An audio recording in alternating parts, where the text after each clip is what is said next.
Okay, so let us begin.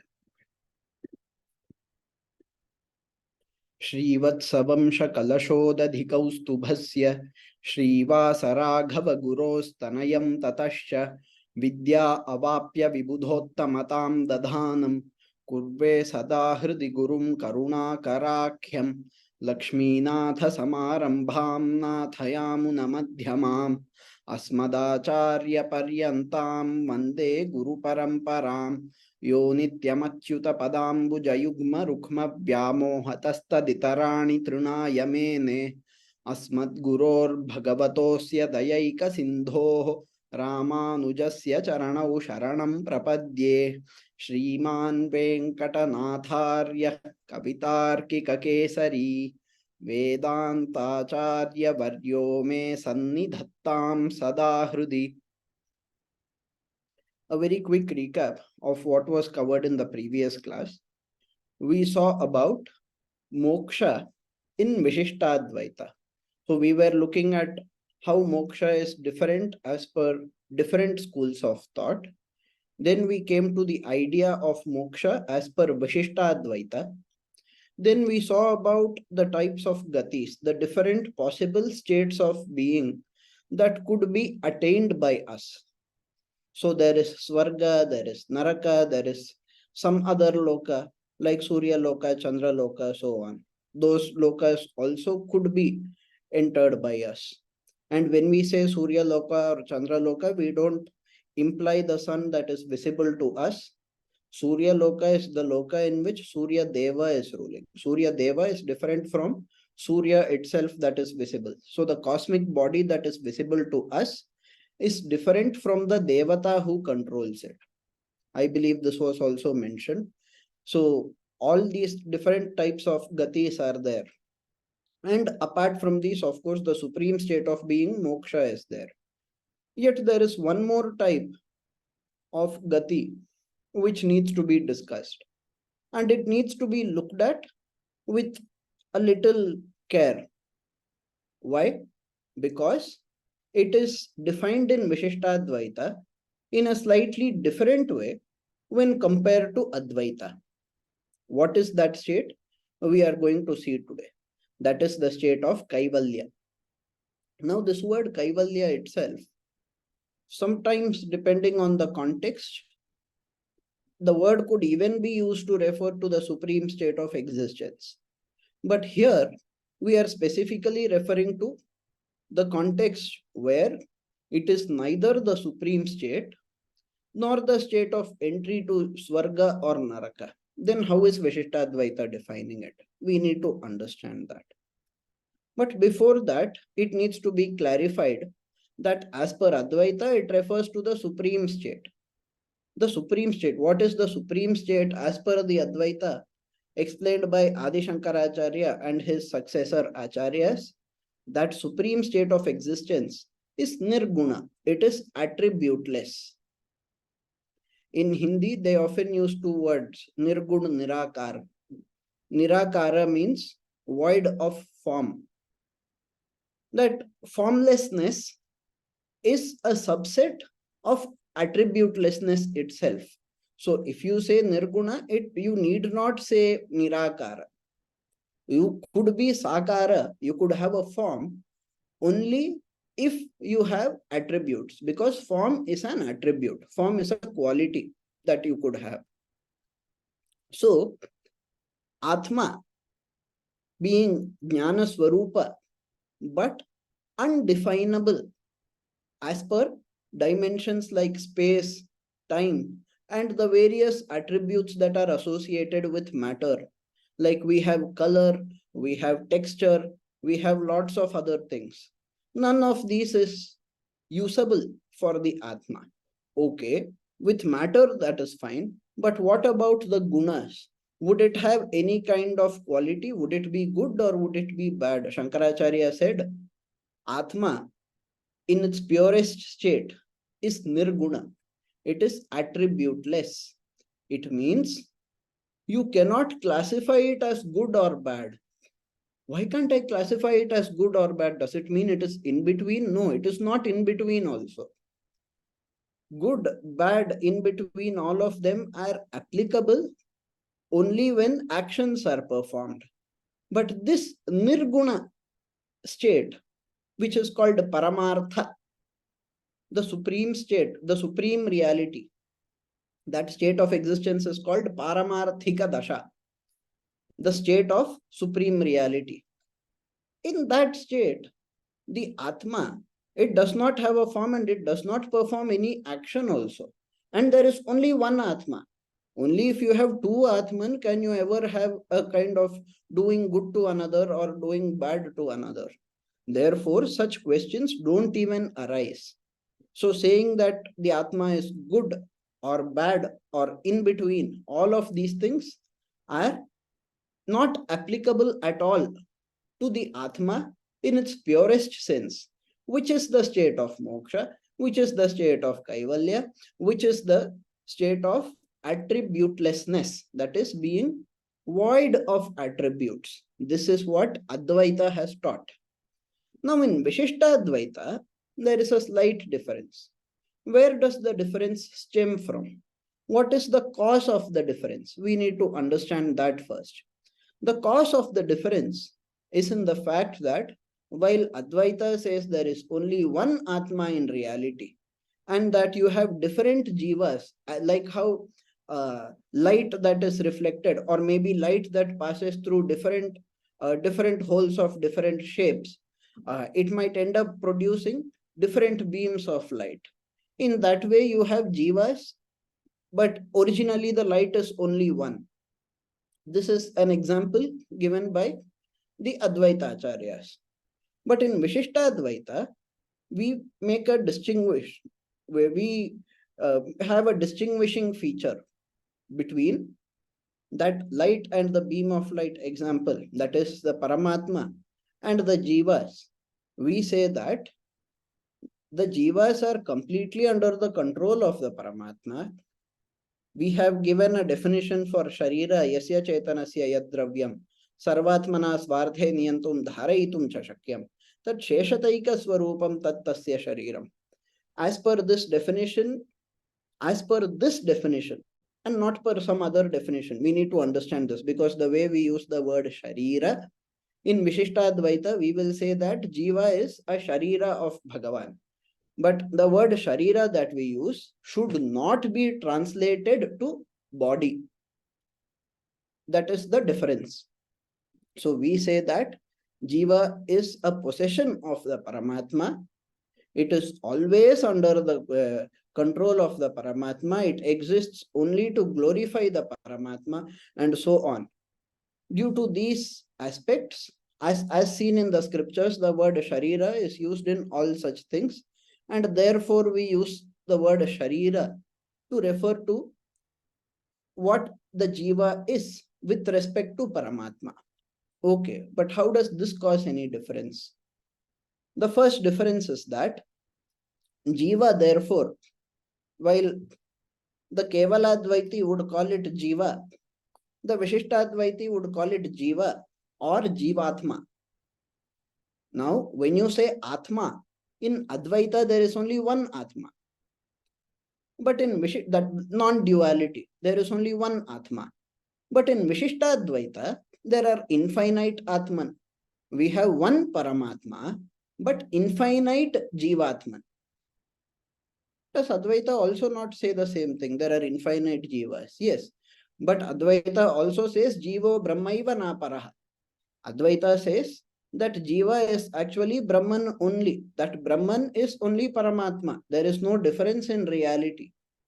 All the differences are caused by Maya, which is like an illusion. This is how Advaita has taught. Whereas Vishishtadvaita says, this is not an illusion, but you take it as a temporary reality. As you take it as a temporary reality, you really have so many Atman. You really have infinite Atman. So infinite Jivatman are there. Then there is one Paramatma. Thus, there is a difference. So where Kaivalya refers to the state of realization of the Atma, which Atma are you realizing? That is the question. Because Vishishtadvaitha says Jivatma is different, Paramatma is different. Jivo Brahmaiva is as per Advaita, but Vishishtadvaita says Jivaha Brahma Sheshaha, Brahma Shariraha. In this manner, it explains. So, as per Vishishtadvaita, you could have the realization of either Jivatma or of Paramatma.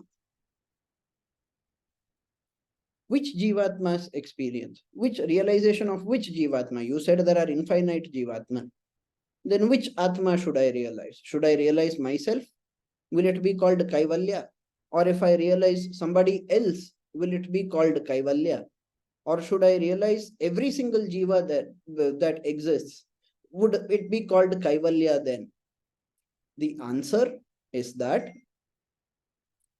Jiva is such that all Jivas are actually identical to each other. The difference is in the karmas that they carry, and therefore the bodies in which they exist, and the lives that they are in, and the experiences that they undergo. So, there is a Lakshana for Jiva, that it is Anuswarupa. It occupies an infinitesimally small amount of space. It is bound by karma. Krishna says, Namam karmani limpanti. Krishna tells in Gita that he is not affected by karma. But karma affects everybody else, which Krishna himself again admits in the Gita. So, as karma affects, who does it affect? Karma does not affect Paramatma, but karma affects Jivatma. So, based on karma, different Jivas have different births. One is born as an animal, one is born as a human, one is born as a deva, somebody is born in a very, and so there are very varied things. Some people are cursed, they live inside stones. Some people, like some Atman, reside elsewhere. In this manner, there are lots of differences. But despite all the differences, the nature, the original nature of the Jiva is that the Jiva is also Jnana Swarupa. The Jiva also, all Jivas are Jnana Swarupas. All Jivas are originally pure. Whatever superiority, inferiority, goodness, badness you see, all that is associated with karma. And the Sambandha with Prakriti. Prakriti is what we see here, which is made up of three gunas: Sattva guna, Rajo guna, and Tamo guna.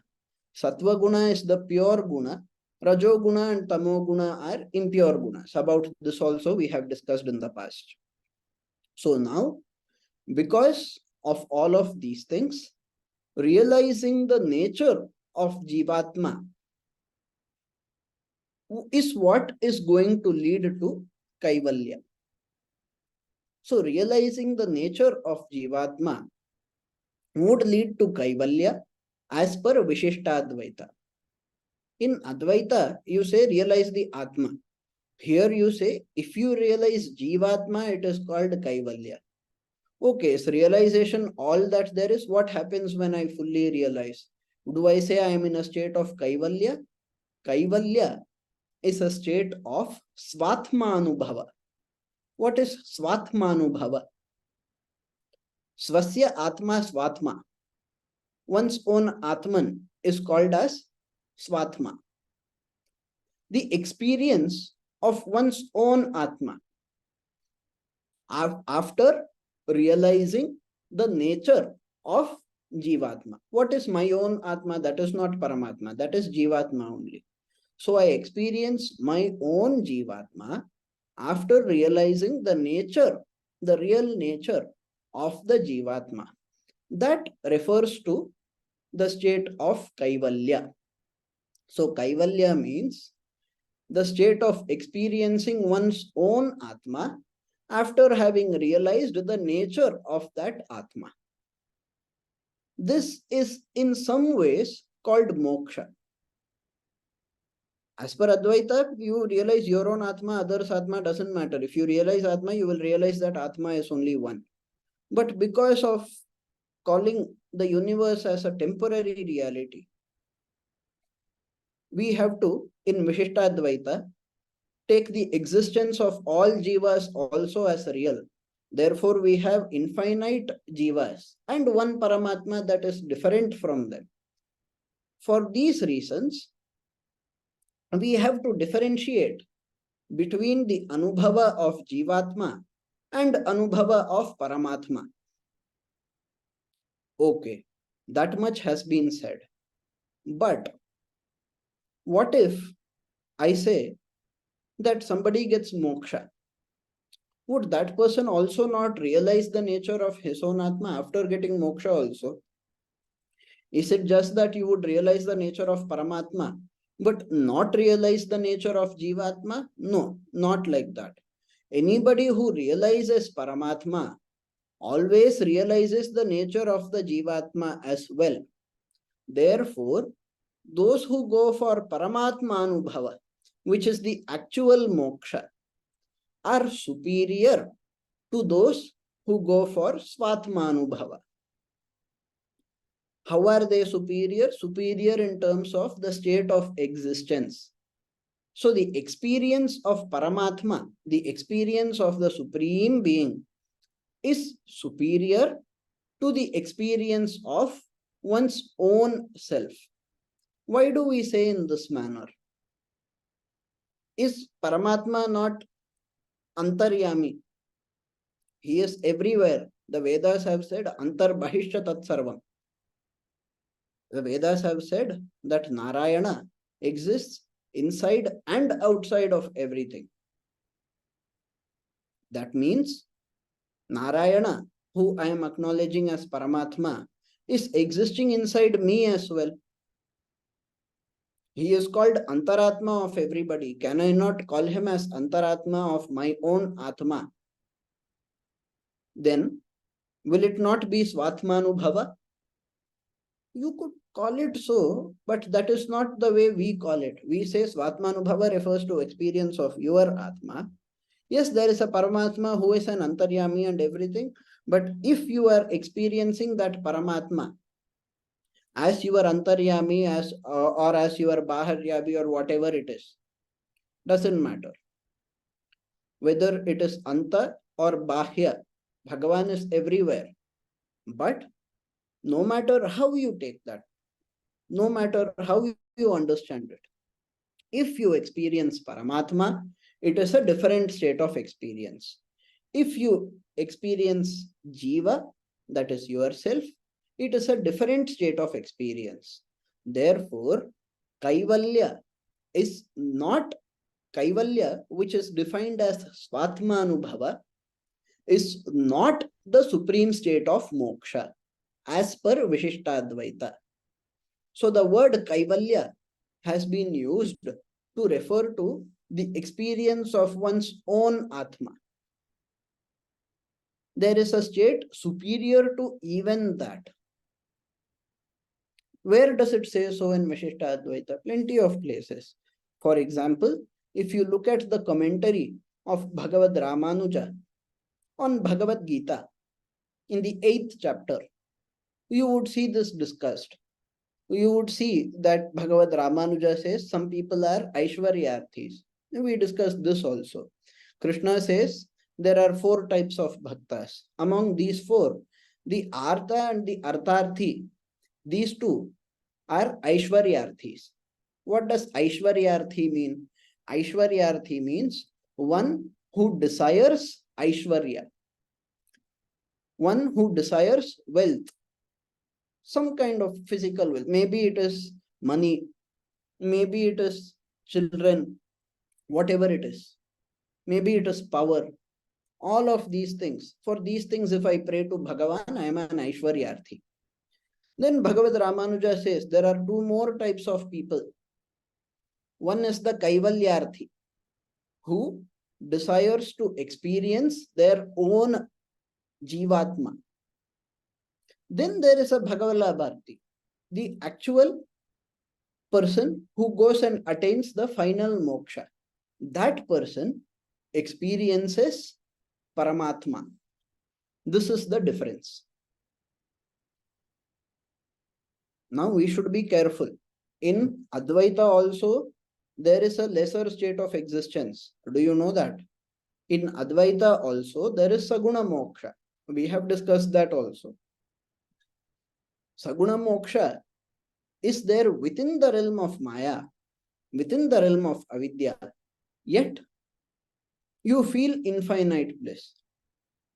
It is considered to be inferior to Nirguna Moksha. Here in Vishishtadvaita, we don't say Saguna Nirguna in that way. We say Nirguna means absence of bad qualities. Saguna means presence of good qualities, auspicious qualities. Therefore, our Saguna Moksha and Nirguna Moksha are one and the same. When we use those words, we Vishishtadvaitin mean the same thing. But within that also, when we say Kaivalya, sometimes Kaivalya is also called as Kaivalya Moksha by the Vishishtadvaiti. But this Kaivalya Moksha is different from the original supreme state of existence, which is Paramatma Anubhava. That difference exists. And why does this difference exist? This difference exists because we do not acknowledge Jivatma to be the same as Paramatma. Okay. But why do we sometimes call it moksha? Will it not be wrong? If we say that the experience of Paramatma is moksha, then how can we call Swatmanubhava also as moksha? Can we call Kaivalya as moksha? After saying that moksha is actually where you experience Paramatma, would it not be wrong? We should understand Kaivalya Moksha as a term in a slightly different manner. The fact that it is superior to the seeking of and the attainment of materialistic items. There are materialistic things, right? They are seeking materialistic things and wanting to experience materialistic things and actually experiencing those materialistic things. That is going to be always inferior to the experience of Atma. So this person who is a Kaivalyarthi is trying to experience their own Atma. But the experience is of Atma and not the non-living Achetana. Correct? It is not money that I want to seek. I want to seek my own Atma. If I think that way, I am definitely better than all the people who want to experience only money. So there is a clear difference. So that is one level of superiority. What else distinguishes it? Kaivalya is distinguished by the fact that a person who attains Kaivalya would eventually only be able to ascend towards moksha, but not end up becoming an Aishwaryarthi again. It is a statement made very clearly that those who attain the state of Kaivalya, they will not become Aishwaryarthin again. Then what will happen to them? Here there is a slight difference of opinion among different Sri Vaishnava scholars. Some say they will get a chance to do Paramatma Anubhava. They will get a chance to get the supreme moksha, and therefore they would eventually be able to ascend and get the final moksha. But they will not be pushed back down. Some others say that if you get Kaivalya, then that state is also eternal. You will have Svatmanubhava, which is inferior to Paramatmanubhava, yet it is eternal. That is the reason why the scripture says you will not fall back down. In this manner, there is an abhipraya bheda. Now, if you ask me, I would say that I believe that Bhagavan being Parama Karunika would definitely give the person who has entered Svatmanubhava, which is called Kaivalya, a chance to do Paramatmanubhava as well. If a person who seeks money today gets money, then goes to either Swarga or Naraka, is born again, but is given a chance to eventually attain Paramatma by performing Sharanagati. But a person who was much smarter, much more knowledgeable, and that person did not seek materialistic wealth, but wanted the experience of his own self.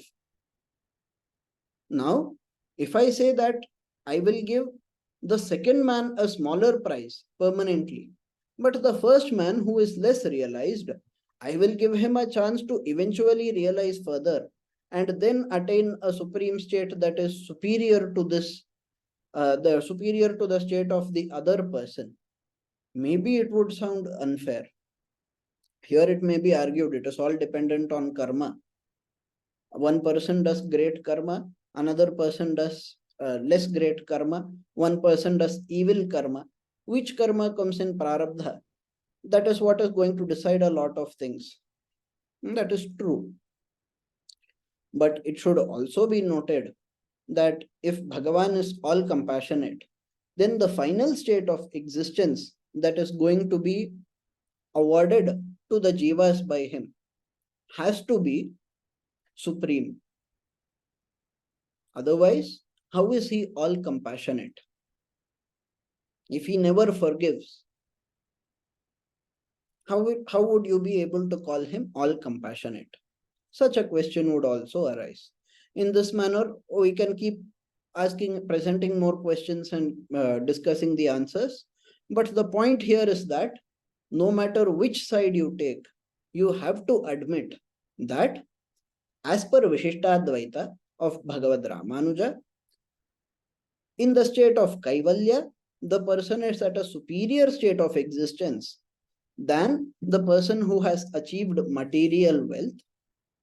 And this person who is experiencing Kaivalya would not again become an Aishwaryarthi and go away from Bhagavan. So there is no descending afterwards, there is only ascending in terms of spiritual advancement. So for that reason, Kaivalya is called moksha. But is it really that moksha? No, moksha, where it is called as the supreme state of existence, is different from Kaivalya. Is this clear? It's clear. Okay, thank you. If anybody has any doubt, please feel free to let me know. But this is the difference. So there is a state called Kaivalya. It refers to the experience of one's own Atma. As one's own Atma is different from Paramatma, the experience of Kaivalya is inferior to the experience of Paramatma. Therefore, the supreme state of existence, the final, the very supreme state of existence is only Paramatma Anubhava, that is the experience of the Supreme Being. Yet, experience of one's own Atma, that is the self, experience of the self. When we say self, we mean one's own Atma. But what does the word one mean there? That also means Atma only. For that reason, Jivatma can always be called as the self. So, experience of the self is inferior to the experience of the Supreme, yet it is superior to experience of any materialistic wealth or every materialistic wealth. So, the experience of infinite materialistic possessions would still not equal the experience of one's own Atma, one's own self. For that reason, Kaivalya, for that reason, and for the reason that it is said there is no going back, you are not going to fall. As in, some people say Kaivalya is eternal, some other people say you will ascend further and get Paramatma Anubhava. But no matter what it is, you are not going to become an Aishwaryarthi. Such a person who attains the state of Kaivalya is not going to get trapped by the samsarika sukha, not going to get trapped by the beauty of women or the attraction of wealth and power and so on. Therefore, this state is also called as moksha. Now, one question is here. If Svatmanubhav is Kaivalya, then what is Paramatmanubhav called? Paramatmanubhava is only called as moksha. Okay. Paramatmanubhava, the supreme moksha, Sayujya moksha. That is the term used there. Kaivalya, the word comes because of the word Kevala. From the word Kevala, the word Kaivalya comes. Okay. So, this is a different term. Now, has Krishna used the word Kaivalya continuously in all shlokas? No. In fact, in most shlokas, he does not use this word. He uses different words to talk about them. He says there are different types of people. Some behave this way, some others behave that way, and so on. But in a number of other scriptures, these words are used and these states are explained, and therefore we use these words. This is why in the commentaries of Acharyas also we find these kinds of words. So Bhagavad Ramanuja in his commentary, he would have used this word. Vedanta Deshika, when commenting on that commentary, would have used this word. Even in shlokas where this word is not used. Why? Because Krishna does not have to specifically say that these people are Kaivalya, Kaivalya, Kaivalya. He does not have to use any specific word at all points of time.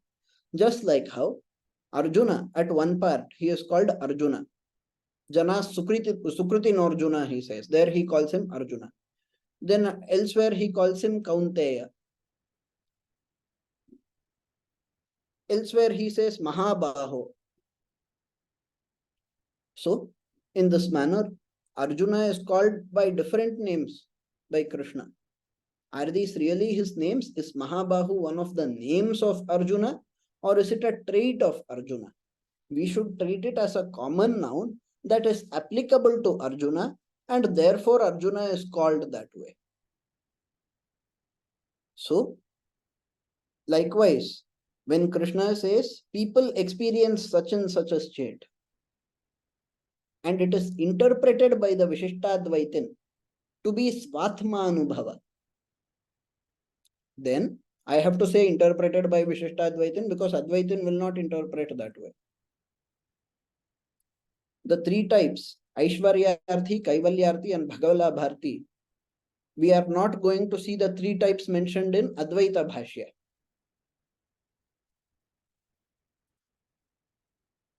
Now one question. Moksha leads to supreme moksha.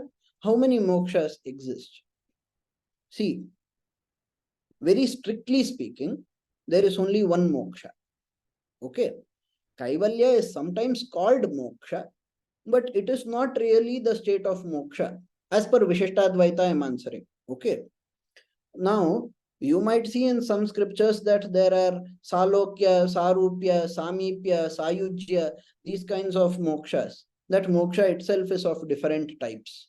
What does Vishishtadvaita say there? Vishishtadvaita says, whatever is the supreme among them, whatever is the supreme among them, we identify it as Sayujya, and that is what we say is the actual moksha. What about Sarupya, Salokya, Samipya, all of those mokshas? We say that they are all states that automatically lead the jiva to this final state. Hence, we say that it is like It is like I have already entered the building and entered the lift and pressed the button. I am on ground floor, but I am inside the lift. Even without doing anything. Suppose I press floor number 10. I have pressed the button for the 10th floor. What would happen? Right now, maybe I am at the ground floor, but automatically I would go to the 10th floor. Now the ground floor and 10th floor are different from each other. But because I have entered the lift on the ground floor is automatically going to take me to the 10th floor. In the same way, the different states of moksha discussed in Srimad Bhagavatam are taken to be just paths towards the final moksha. They are taken to be steps before the final moksha. That is how Vishishtadvaitha sees it. So when you say Salokya, you get the same loka as Parabrahman, or you get a similar rupa, Sarupya, you get Samipya. All of these things, we say, these are all aspects that would remain in the supreme state of moksha. I hope that answers your question. We went a little deeper than planned because of the question. We talked about the different types of moksha itself. So, Kaivalya is sometimes called as Kaivalya moksha, but it should not be treated as moksha itself. Just like how Valmiki could be called Valmiki Bhagavan. Is Valmiki really Bhagavan? No, we use the term out of respect for him. In the same way, we call it Aupacharika for Upachara. So, in an Aupacharika sense, Kaivalya is also called as the supreme state of moksha. Okay. Now, we are saying that there is a state that is higher than Kaivalya. Correct? We said that the experience of Paramatma is superior to experience of Jivatma. Why? Because we are saying if there is a being superior to the self, I am a Jiva. If there is a being superior to me in all aspects, not superior in one aspect and inferior in another, but superior in every single aspect, then the experience of myself should be inferior to the experience of the superior being. Is it not so? Is it not so? Let us take a very simple example. Okay.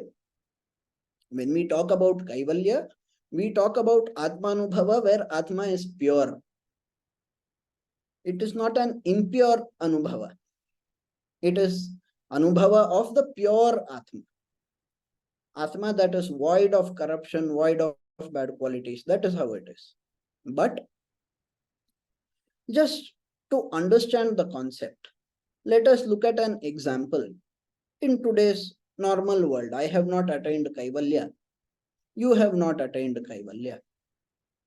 Now, if I want to experience myself, I start experiencing myself now. Right now, I have not realized the purity. I have not entered the state of purity. Therefore, whatever experience I have would be subject to my qualities. Now, if you people present here are superior to me in terms of all qualities, you are more auspicious people, good people, you are healthier people, you are mentally active people, you do good for the world, your mind thinks only auspicious things, never thinks about inauspicious things, it is always very intelligent, and whereas I am an idiot, I am a fool. Let us assume all of these. Naturally, experiencing you would be superior to experiencing me. Likewise, even in its purest state, Jivatma, the experience of the Jivatma is going to be inferior to the experience of the Paramatma. How is it so? In the example, we said, I have bad qualities, you don't have bad qualities. But the experience of the pure Jiva, there the pure Jiva is not going to have bad qualities. So in the state of Kaivalya, in Svatmanubhava, there is no experience of any bad quality. How could it still be inferior to Paramatmanubhava? We are saying Paramatma is superior to Jivatma. If we can establish that Paramatma is superior to Jivatma, then it could be accepted that Paramatma Anubhava is superior to Jivatma Anubhava. But you have said the Jiva is pure. The Jiva does not have any bad quality. How else is it different from Paramatma? If Jiva is also having only auspicious qualities, not having any inauspicious qualities, how is this Jiva at the state of Kaivalya still different from Paramatma? The answer is that it is not all powerful. Even though it has attained a state of realization, it had an impure past. Paramatma never had an impure past. Paramatma is all powerful, all capable, omnipresent. Jiva, even in the state of Kaivalya, is not going to be omnipresent.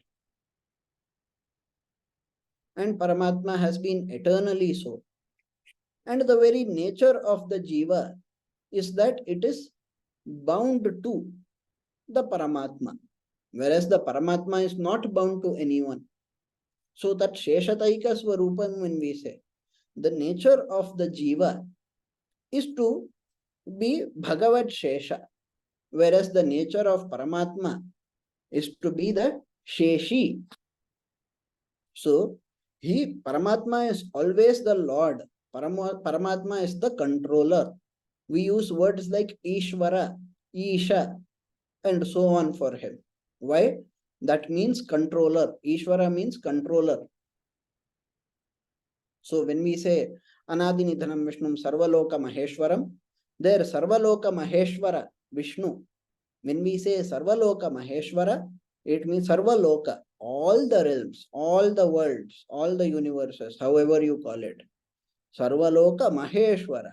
He is the great controller of all the worlds. That is what we imply. And therefore, he being the controller, and he having been the controller since eternity, and he being the one who has actually granted me the state of Kaivalya. How did I enter the state of Kaivalya? Did I get realization and automatically get Kaivalya? No.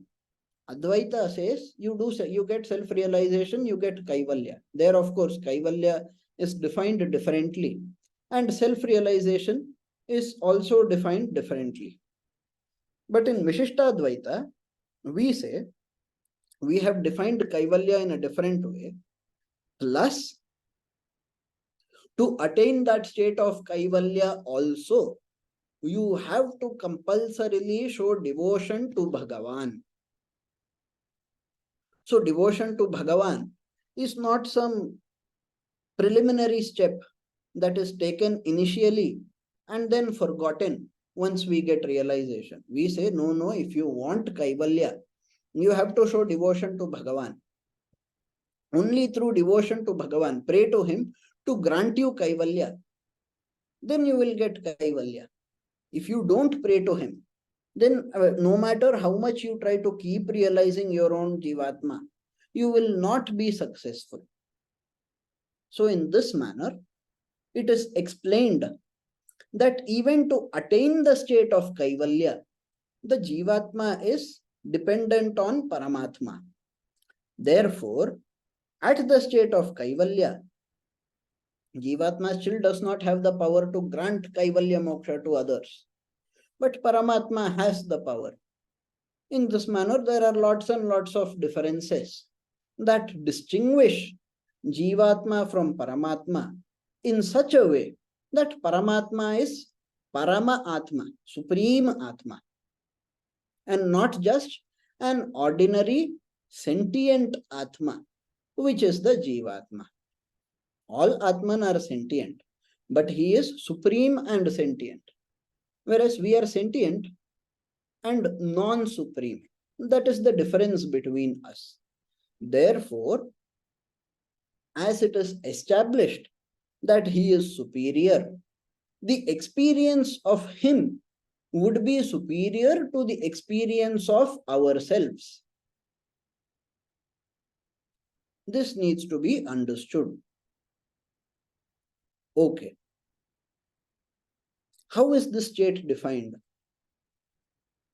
In terms of time, I said that some Sri Vaishnavas say Kaivalya is eternal, some say it is not eternal.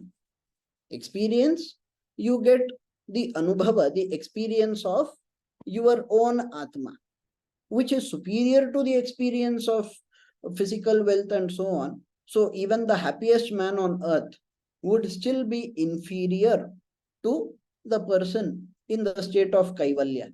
The experience would clearly be superior for the person who has achieved Kaivalya. What about knowledge?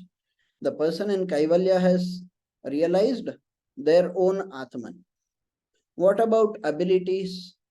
The person in the state of Kaivalya experiences their own Atma. Now there are two cases. We said either we take it as eternal. So if we take it as eternal, then that person would not be able to influence anything else or anybody else. It would be an eternal experience of own Atma.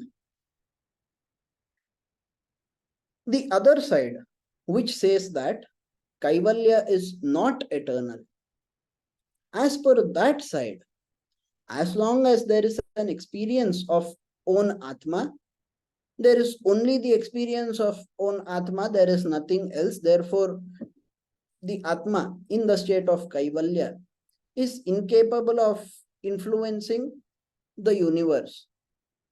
But eventually, that state would end, and this Atma would again return to the cycle of births and deaths, but only to ascend further and attain Paramatmanubhava, which is the supreme moksha. So the ability of the Atma in the state of Kaivalya has also been explained. How is this different from the state of Paramatmanubhava? Once you enter Paramatmanubhava, it is eternal. There is no abhipraya bheda. There is no difference of opinion here. Once you attain Paramatma, once you attain what is called as actual moksha, then the experience would last for eternity. What experience? Experience of eternal bliss, experience of infinite knowledge, experience of infinite ability. So, how would your experience be? What would you feel? I would feel only infinite bliss. How would my knowledge be? My knowledge would be infinite. How would my ability be? My abilities would be infinite. Now, there is one last thing that we need to understand before closing this topic. One, if I say my knowledge is infinite in the state of moksha, if I know everything, and if my ability is also everything, I am supremely capable, does it not make me equal to Paramatma or even equivalent to Paramatma? Firstly, it does not make the Jivatma equal, because Paramatma has been eternally having this, whereas the Jivatma has just started having this. So there is a difference. And yes, Jivatma is still Anu, infinitesimally small, whereas Paramatma is all pervading. Okay. What else? if I have infinite knowledge and if I have infinite ability, what if I take some decision that is contrary to what Paramatma takes? This is an important question. If I have infinite ability and I do something that is different from what Paramatma wants to do, what would happen? If I have infinite ability, I should be able to make my job a success. If Paramatma has infinite ability, then Paramatma has to be able to make his job a success. But isn't there a clash between the two of us? I also have infinite ability. He also has infinite ability. I also have infinite knowledge. He also has infinite knowledge. What if we go in different directions? What if we try to do opposites? This question is very important. Why? Because if we are unable to answer it, it would imply that our explanation is illogical. And therefore, the entirety of the argument of Kaivalya, there being a superior state of existence that is moksha, Paramatma Anubhava, and everything, all of that could be questioned. So, to fill the gap, we say that in the state of moksha, the jiva experiences infinite bliss, has infinite knowledge. Now, knowledge is divided into two in Vishishtadvaitha. One is called Dharmi Jnana, one is called Dharma Bhuta Jnana.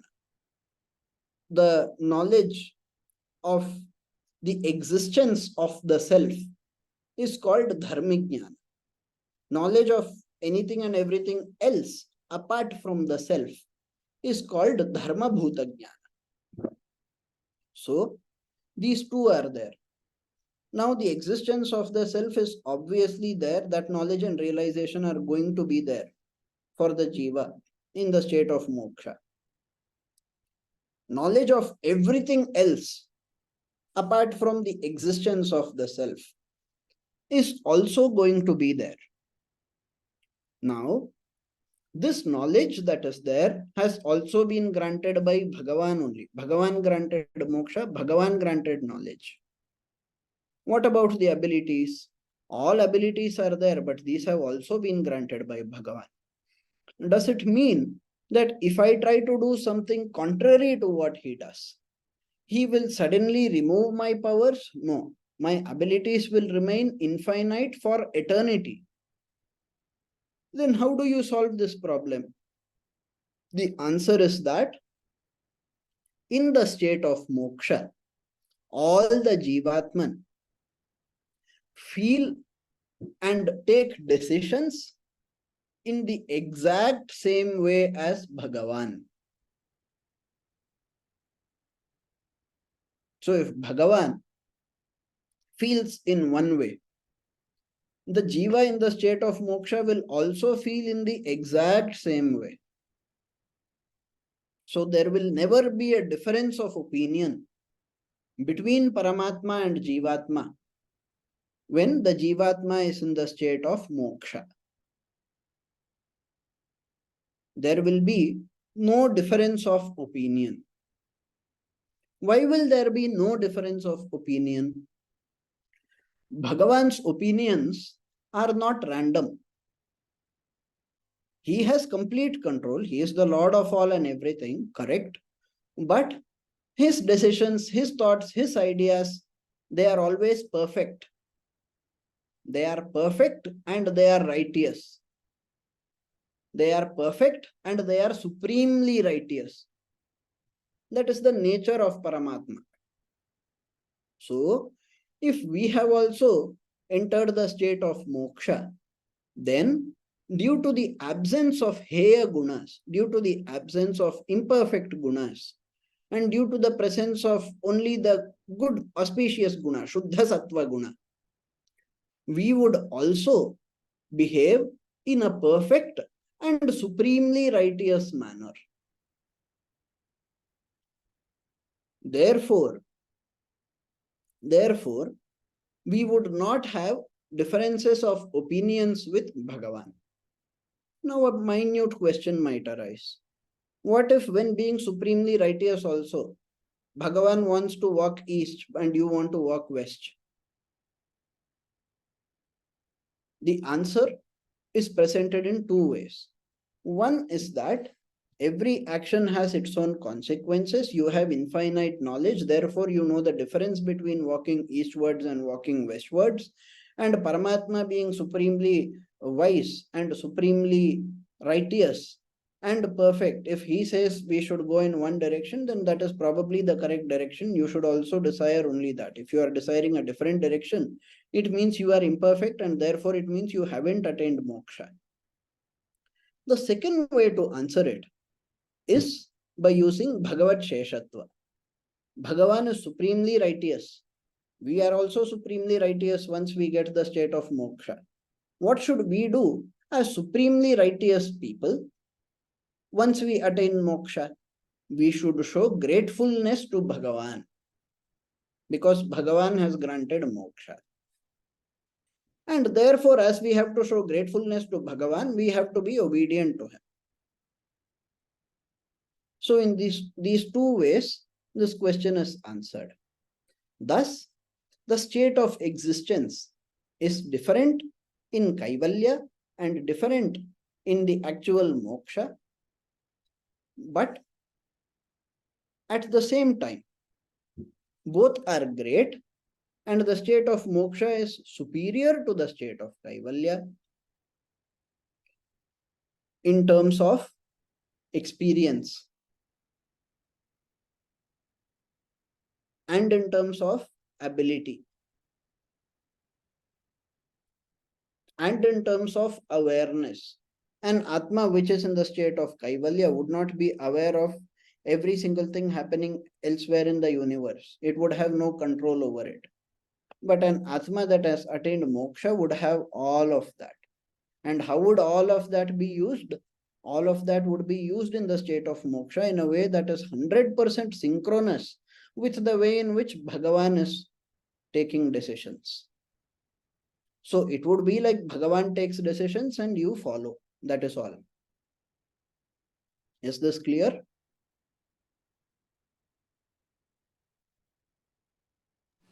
Clear now. Clear. Okay. So that concludes today's class. If there is any other doubt, please feel free to let me know. Oh, there's no other doubt. I want to only share one thing. Yes. I got Sri Ramanuja's Gita on Kindle, and I find it is really very simple to understand. So I just wanted to share with others. It's available on Amazon Kindle. Only 200 rupees for such a valuable resource. Be a little cautious also. If it sounds that simple, then maybe whatever you have is a simplified version.